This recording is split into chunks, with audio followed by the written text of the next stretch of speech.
Alô, é, pessoal, tranquilo. É, pessoal, boa noite.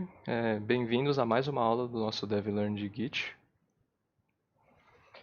Hoje a aula tem esse nome um pouquinho diferente, né? Chama ferramentas úteis, porque na verdade eles não são, o que a gente vai ver hoje não são todos comandos. Eles são, alguns são comandos, outros são uma configuração que o Git tem. Mas, enfim, todos eles são muito usuais da gente usar enquanto está trabalhando com o Git. Alguns deles, inclusive, são essenciais. Então, bom, vamos prosseguindo, começando com a aula de hoje oficialmente agora.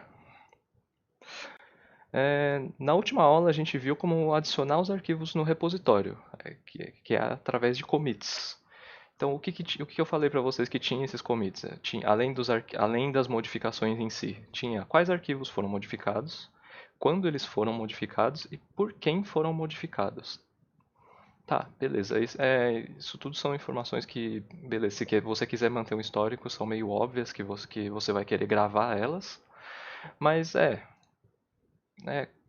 como a gente identifica esses commits e o que a gente pode fazer com essas informações? Tá, bom, respondendo a primeira pergunta, ou então, um commit ele é identificado por um código. Toda vez que você faz um commit, um código é gerado automaticamente e esse é o nome do nosso commit. É como a gente vai conseguir identificar esse commit pelo histórico. É um código que usa um padrão da internet que chama SHA-1. Se vocês quiserem ver com mais detalhes, eu posso passar um link para vocês mais tarde. E, e ao fazer um commit, você também está modificando um, um outro commit meio nomeado que chama head. Eu vou falar um pouquinho melhor dele mais para frente. Bom, mas saibam que ele existe por enquanto. Tá, e o que a gente pode fazer com essas informações? Bom, acho que a primeira, que é a- o uso mais direto dele, né, é verificar o histórico. Bom, eu fiz um commit, eu fiz um commit há um tempo atrás, eu quero saber o que eu fiz. Às vezes você mesmo não lembra o que você fez, ou às vezes você está trabalhando em equipe, quer ver o que outra pessoa fez em outro momento. Então, o comando git log serve para isso, para verificar o histórico das alterações que a gente fez. Então, se vocês derem um git log dentro de uma pasta com projeto git, ele vai te dar uma saída mais ou menos parecida com essa. Para quem lembra da última aula, esses foram os dois commits que a gente fez na última aula, né? E aqui, bom, aqui as informações, respondendo as três perguntas do slide anterior, né? Tem as informações de quem fez o commit, de quando fez o commit. Aqui, esse -3 aqui seria o ajuste de horário. E a mensagem que como a gente falou na aula passada, é obrigatória.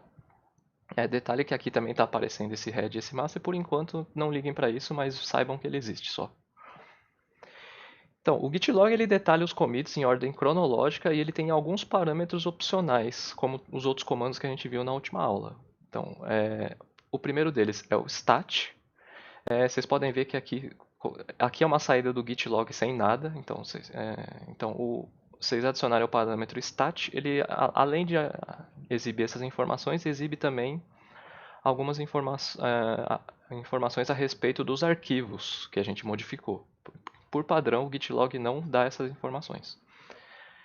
O online é um parâmetro que resume os commits para a gente, ele mostra só um pedaço desse código SHA aqui, e que é meio que o nome encurtado do commit. Porque, assim, via de regra, quando você quiser fazer referência para um commit, com qualquer comando do Git que precise de uma referência, ele vai te dar, você pode colocar esse código completo aqui, mas muitas vezes não é necessário. Vocês podem ver que é um código meio grande, então vai ser difícil ter muitos caracteres iguais no começo. Então, para encurtar o online ele exibe, acho que, se não me engano, só os 6 ou 8 primeiros caracteres, que já são o mais que suficiente para identificar qual commit que é no nosso histórico. A gente pode colocar, além desses outros parâmetros, o parâmetro "-n", onde n é o número de commits que a gente quer visualizar. Então, vamos supor que eu quero olhar só os 3 últimos commits, eu colocaria no lugar do n aqui um -3. E, bom, como sempre, separando os parâmetros por espaço, que nem os comandos da última aula. A gente pode também colocar o nome de uma pasta, o nome de um caminho, de uma pasta, de um arquivo, para especificar que a gente quer visualizar o histórico só daquele pedaço. Então, vamos supor que a gente tem várias pastas, a gente quer ver o histórico só de uma pasta. Para isso, a gente pode simplesmente colocar o nome dela ao final. Assim como a gente podia colocar o nome de uma pasta no git add, adicionando ela inteira no staging area. Tá, então vamos para o nosso projeto aqui de sempre. Usar o comando git log puro primeiro e depois eu mostro cada parâmetro adicional e qual o efeito dele. Aqui, git log. Aqui vai ter exatamente as mesmas informações que tinha no slide. Tá, e vamos adicionar vamos adicionar o git log.stat. Vocês vão ver que, ó, agora, além de mostrar as informações de antes, ele mostra algumas estatísticas dos nossos commits. Ou seja, a gente adicionou no primeiro commit, se vocês lembram da última aula, a gente adicionou todos os arquivos. No segundo commit, a gente modificou uma linha do arquivo 1, que é aquela linha que a gente fez só para mostrar o segundo commit. Tá. Git log oneline. E aqui uma saída com o git log oneline. Vocês veem que é um negócio bem resumido mesmo. Então, o git log oneline quando a gente tem poucos commits, ele não é muito útil, porque vocês podem ver que eles não trazem muita informação mesmo. A ideia dele é essa. Mas a partir do momento que a gente começa a ter um histórico muito grande ou com muitas ramificações nas alterações, muitas pessoas mexendo ao mesmo tempo, ele começa a ser bem útil para você localizar, por exemplo, um commit que você fez, que você lembra da mensagem, mas não lembra quando foi.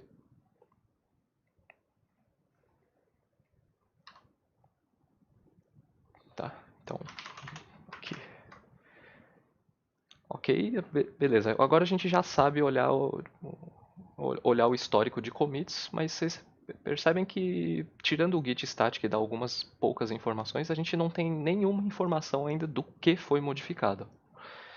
E o que foi modificado, para isso a gente usa o git show, que é o nosso próximo comando aqui. O git show ele te dá em mais detalhes quais alterações foram feitas em um commit.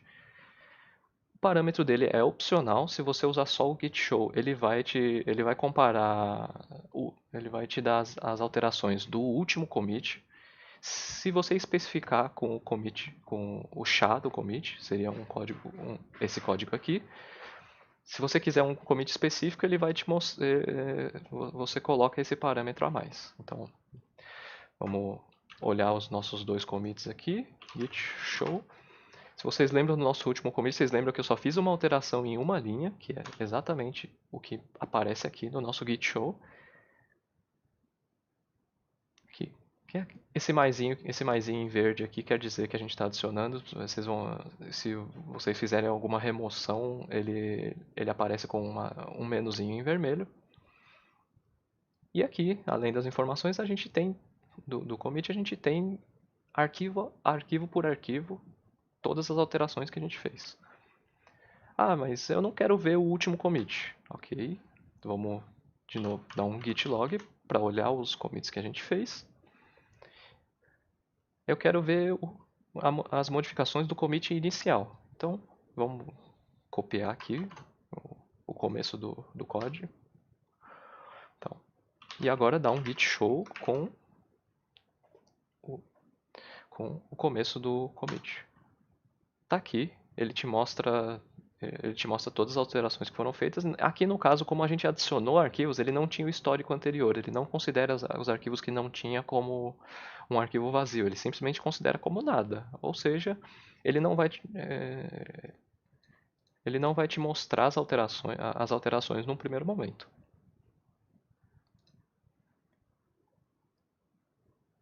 Ok. Beleza.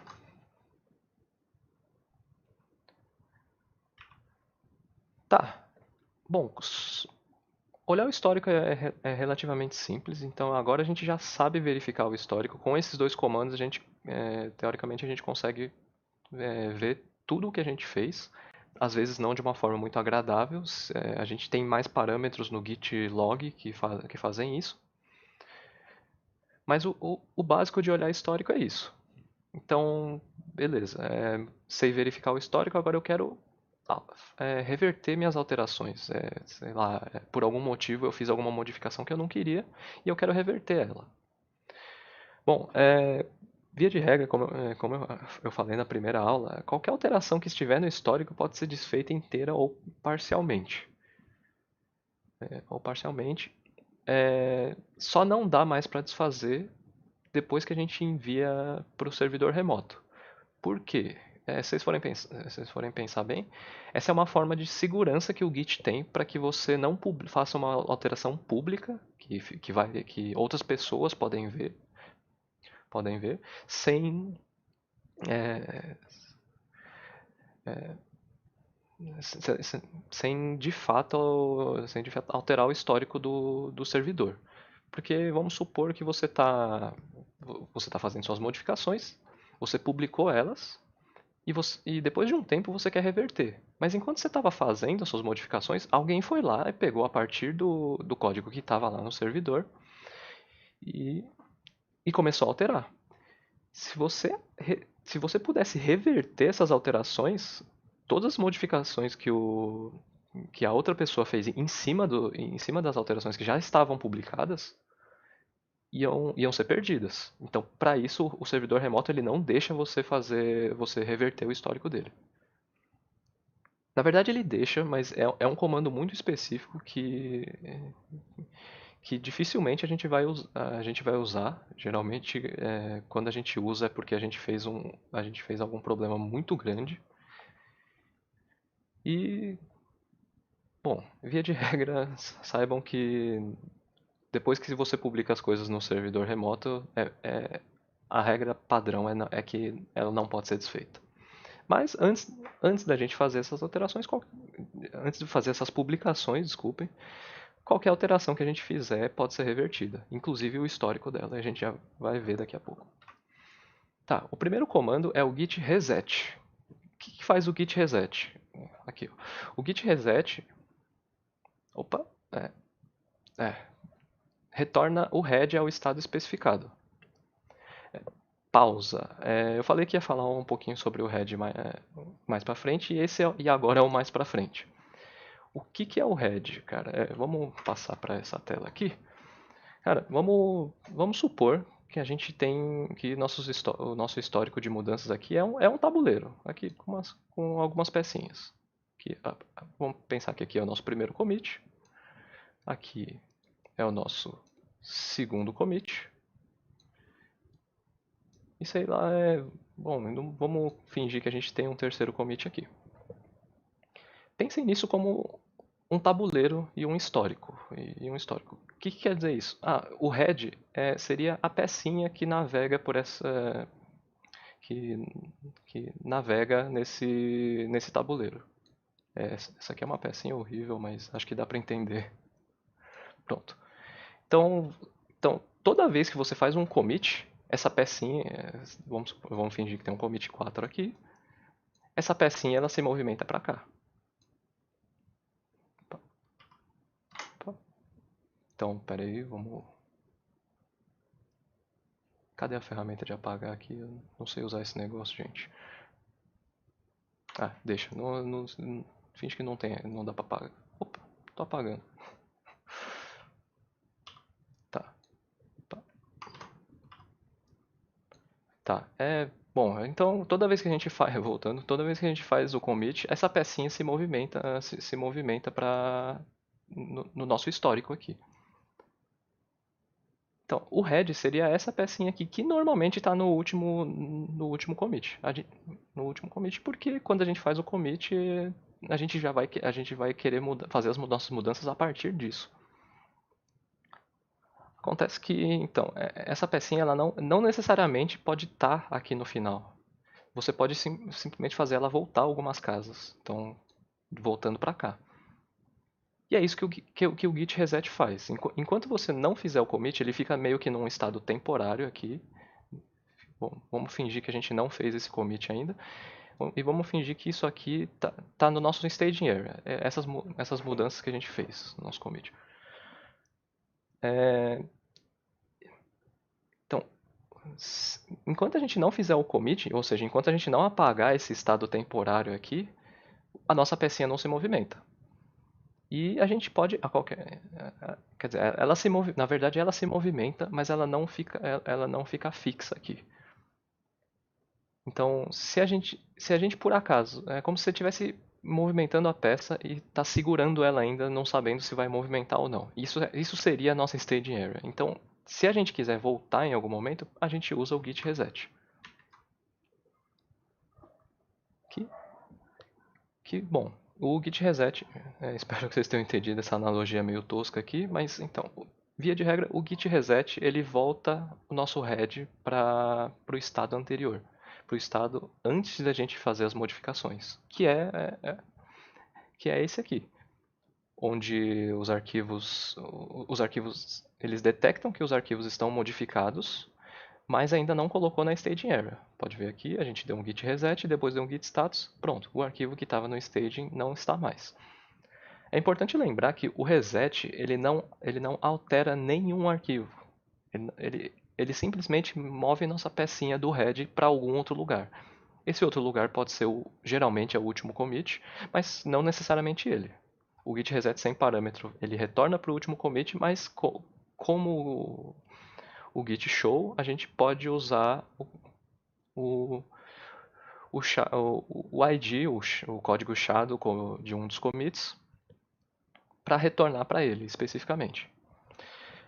Muito cuidado quando vocês forem usar para um commit, porque a partir do momento que vocês voltam no histórico, o que tem para frente, o que tem para frente não tá mesmo o que está comitado é apagado do histórico. Então, se você quiser manter o histórico, é bom que você faça o reset, somente o reset, somente o reset e faça um commit oposto ao último que você fez. E aqui tem além do código, a gente pode colocar o parâmetro soft também, que é o soft, o que que ele é?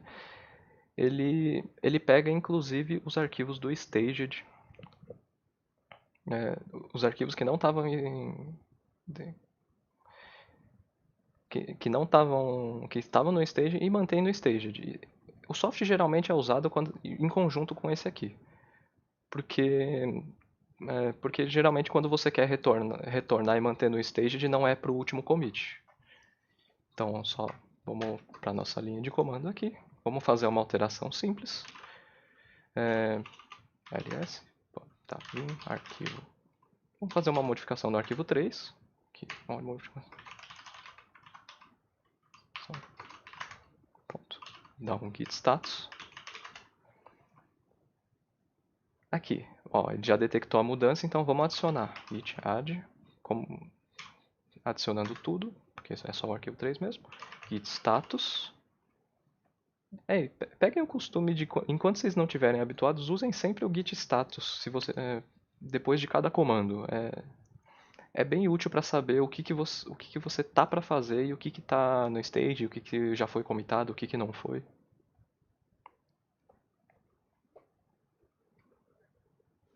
Tá. Então,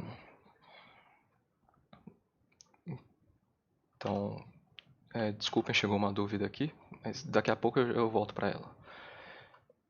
Tá, onde eu estava mesmo? Ah, tá, o git reset. Tá, então, ó, o arquivo 3 já está na staging area. Então, git, vamos dar um git reset. Aqui, ó. E aqui a mensagem que ele retorna que bom, tirei o arquivo 3 que estava em staging de volta para a parte que não está em staging, que é só os nossos arquivos locais. Então tá, git status, pronto, voltou para o nosso estado anterior. E vamos abrir o nosso arquivo 3. Pronto. Ó, tá, como vocês podem ver, a modificação continua lá. A única diferença é que antes ela estava em staging e agora ela não está mais. Ok, vamos voltar aqui. Então, resumo da história, o git reset serve para tirar os arquivos que estavam em staging ou se você quiser retornar para um estado anterior sem modificar os arquivos, é o git reset. Tá. Próximo comando aqui, git restore. Tá, com o git reset a gente retorna para um estado anterior. O git restore seria o próximo passo, que seria alterar os arquivos, recuperar os arquivos como eles estavam. Então, o git restore ele restaura os arquivos para o estado original e ele tem esse parâmetro, além de outros parâmetros, ele tem esses parâmetros opcionais aqui. Via de regra, o git restore sem parâmetro nenhum, ele vai recuperar apenas os arquivos que não estão na staging area, ou seja, esses aqui, que ficam indicados pelo git status. Se você adicionar esse parâmetro, ele restaura todos, inclusive os que estão na staging area. Ou seja, é um reset um pouco mais completo quando você coloca o staged. Mas detalhe, depois que você faz o commit, você já moveu o head para frente, então o git restore ele não vai detectar nenhuma mudança. Então ele só restaura o que tiver o que você alterou depois de fazer o último commit. Então vamos voltar aqui, vamos inclusive continuar o que a gente estava fazendo aqui, que é usar o git restore. Pronto. Opa. Restore. Ponto. Uma coisa que eu esqueci de incluir no slide, gente, desculpa, é que o git restore ele tem esse parâmetro obrigatório que especifica quais arquivos você quer restaurar. E aí ele funciona do mesmo jeito do git add. Se você quiser remover tudo, você coloca um ponto, se não, você pode colocar um arquivo ou um padrão de arquivos com aquelas coringas que a gente viu na aula passada, para o git add. Eles também servem para o git restore. Então, git status, pronto. Não tem nada, não tem nenhuma alteração detectada. Vamos abrir o nosso arquivo 3 de novo. Tá aqui, ele vazio novamente. Então, tá, voltando aqui. Tá, então basicamente é isso que, então, é isso. Se você quiser reverter as alterações antes de fazer um commit, você vai usar esses dois comandos, git reset e o git restore. Agora, então, agora respondendo a dúvida que chegou aqui, o head é como se fosse uma memória, mais ou menos, cara. O head é onde você está navegando, em que ponto do histórico você está. Seja ele o último, e geralmente é o último commit, ou algum commit anterior, por qualquer motivo, sei lá, se você quiser, se você tiver, se você pegou um arquivo um histórico do servidor e, como eu falei, não dá para alterar, não dá para reverter os commits do servidor. Então, o que dá para a gente fazer é a gente simplesmente voltar para o estado anterior e meio que criar um novo commit exatamente igual, para deixar os arquivos exatamente iguais eles estavam num dado commit anterior. Então, eu acho que é bem essa analogia da pecinha mesmo. É uma pecinha que não altera nada, não altera nenhum arquivo, mas é, dependendo da posição que você está, os arquivos vão estar de uma forma diferente. O head é bastante importante para a gente entender, entender o servidor remoto. Então, se vocês não entendem, não ficou muito claro, por favor, perguntem aqui ou lá no canal de dúvidas. Tá. Seguindo. Outra ferramenta útil aqui, seguindo, é manipulando arquivos, manipulação de arquivos. Para quem já viu a última aula, a gente viu como manipular os arquivos do nosso computador, e o Git também tem as ferramentas dele de manipulação de arquivo. Os dois comportamentos são bem similares. A diferença entre os comandos é que o Git ele trabalha melhor quando você usa os comandos específicos dele. Então, prefiram usar os comandos do Git quando vocês estiverem manipulando arquivo que fazem parte de um repositório. Porque, assim, vamos supor que você você moveu um arquivo de um lugar para o outro num repositório de Git e, e fez alterações nele. Se você usou o MV, ele tem a chance de... O Git pode tomar dois comportamentos. Ou ele entende que você deletou o seu arquivo e criou um arquivo igual em outra pasta, ou ele entende que moveu mesmo. Que é a situação ideal, mas nem sempre ela acontece, principalmente quando você move e altera o arquivo depois. Então, se você usar o MV e for alterar os arquivos depois, sem usar o comando do Git, ele tem a chance de de perder o histórico do seu arquivo. E aí fica pior para você comparar ele com as versões anteriores e tudo mais. Mesma coisa com o RM. Então, prefira usar os comandos do Git quando vocês estiverem manipulando um repositório de Git. A única diferença, o comportamento deles acho que é bem similar ao comando sem Git. A única diferença é que o ls vira ls files. Bom, ele como não manipula muito, acho que não tem tanta utilidade quanto o outro.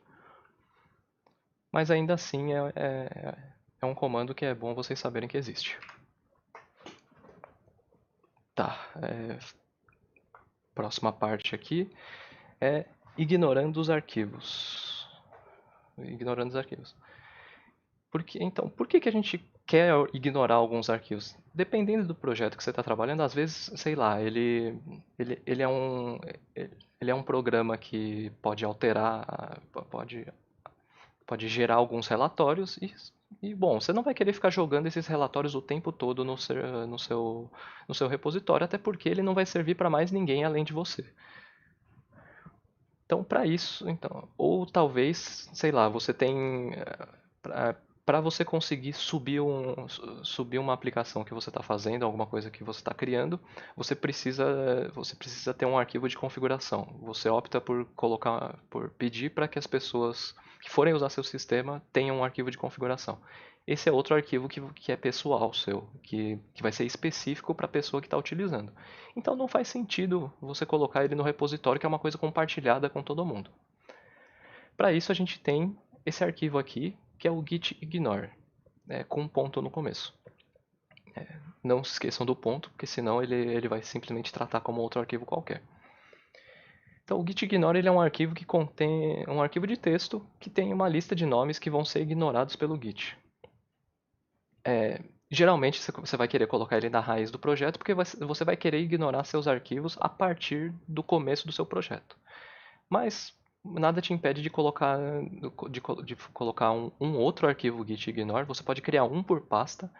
E aí o que ele vai fazer ele pega o git ignore de cada pasta e ignora os arquivos que estão nela listados, a partir do caminho que você está. Então, vou dar um exemplo aqui criando um arquivo agora. Vamos criar um arquivo de exemplo aqui, arquivo touch, arquivo de configuração. Pronto. ls, tá aqui, a gente criou um arquivo de configuração qualquer aqui, de exemplo, git, e se a gente der um git status, aqui, ele já vai começar a reclamar, vai falar, ó, você tem esse arquivo aqui que que eu estou vendo que não está no meu repositório. Então, por favor, adicione ele. Se você não quiser adicionar, a gente pode criar um arquivo .git ignore. E aí sim, e aí a gente vem aqui e adiciona o nosso arquivo de configuração. Arquivo de configuração.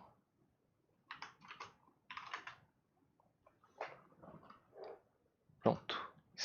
Se a gente der um git status agora, aqui, ó, percebam que o que ele fez agora foi, ele detectou que tem um novo arquivo git ignore, e só que o arquivo de configuração que ele estava detectando não está mais sendo detectado. Por quê? Porque ele está aqui no nosso git ignore. É um arquivo de texto como qualquer outro. Então é simplesmente um arquivo de texto especial que ele vai ler para ignorar suas modificações.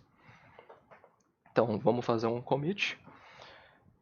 Então git, fazer um commit direto aqui, adicionando .git ignore. Pronto. Opa, esqueci do parâmetro a. Status. Ah, certo. Eu esqueci de colocar a prestagem, desculpa, gente.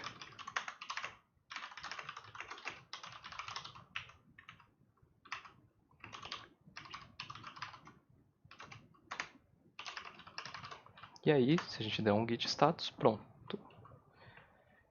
Repara que, ó, agora, mesmo tendo esse arquivo de configuração, se a gente der um git ls files, ele não está listando o nosso arquivo de configuração no repositório, e é isso mesmo que a gente quer ignorar ele.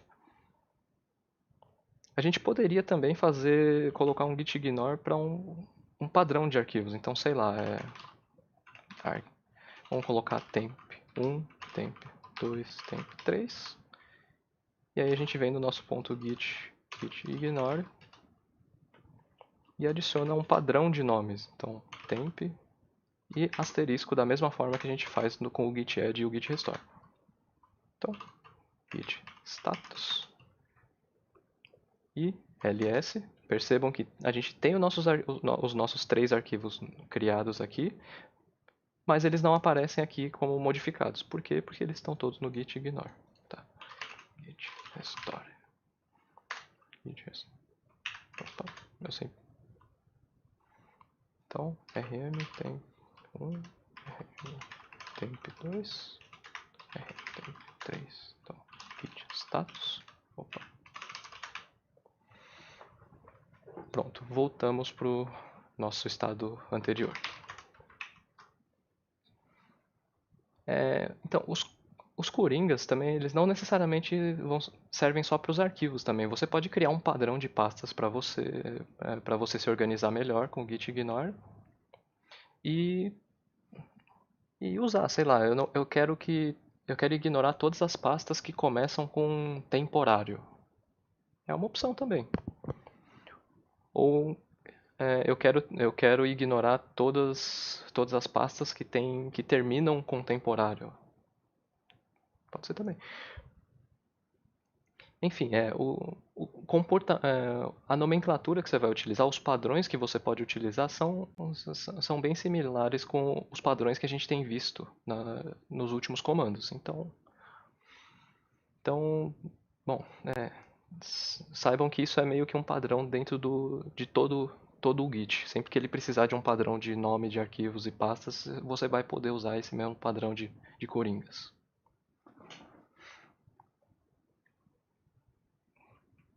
Tá. Para hoje é isso, galera. A aula de hoje foi um pouquinho mais curta, porque bom, essas ferramentas, apesar delas serem de ter menos comandos do que a gente viu na última aula, as ferramentas elas são um pouquinho mais complexas, então eu recomendo a vocês que brinquem um pouquinho com elas, vejam o que elas podem fazer, criem um repositório da mesma forma que eu estou fazendo aqui durante as aulas, que é um repositório que vocês podem modificar, que não vai interferir em nada. Na próxima aula a gente vai começar a ver um pouco sobre o servidor remoto já. A gente vai ver um pouquinho de GitHub também, mas nada muito complexo. E aqui estão os links para vocês, se vocês quiserem consultar.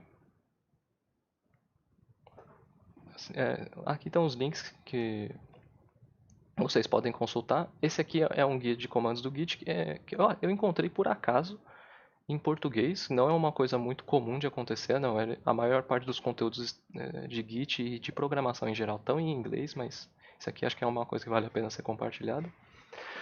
Não está completo, não está não tá completo e detalhado para todos os comandos, mas tem bastante coisa aí, então vocês podem usar para consultar sempre que vocês precisarem. Aqui é um post falando um pouco melhor o que é o head do Git. Ele também tem um link explicando o que é o detached head, o que a gente vai ver quando estiver vendo branching e merging. E aqui, esse acho que é o link mais legal dessa aula, que é formas de usar o Gitlog. O Gitlog é uma ferramenta extremamente poderosa que você pode modificar ela da forma que você quiser, para exibir as informações que você quer. Então eu recomendo que vocês deem uma lida nele e vejam o que o Gitlog pode fazer. Bom, por hoje é só, galera. Se vocês tiverem alguma dúvida, eu vou ficar aqui mais um tempinho. Então, obrigado por assistirem a aula de hoje. Até sexta-feira.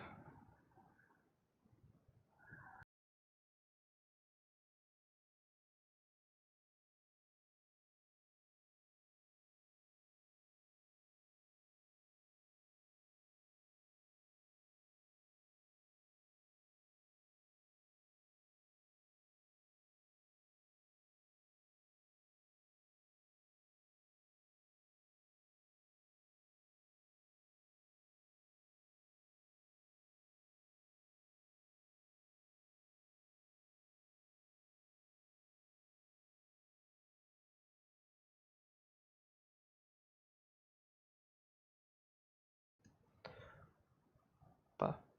Alô, pessoal. Parece que chegou uma dúvida aqui. Perguntaram se é normal a gente fazer modificações nos arquivos direto na linha de comando. Cara, depende do que você estiver fazendo. Meu modo de trabalhar, por exemplo, se eu precisar fazer uma edição num arquivo muito simples, que eu já sei onde tá, eu vou simplesmente usar a linha de comando, o Vim, que é o que eu tenho, é o editor de texto que eu tenho usado para mostrar para vocês sem ter que ficar trocando de tela. O Vim é um editor de texto que opera direto na linha de comando, mas via de regra não. Você não precisa ficar alterando com muita frequência ficar alterando arquivos direto na linha de comando como eu estou fazendo. Eu só estou fazendo isso para não ficar esse samba de ficar trocando de tela toda hora.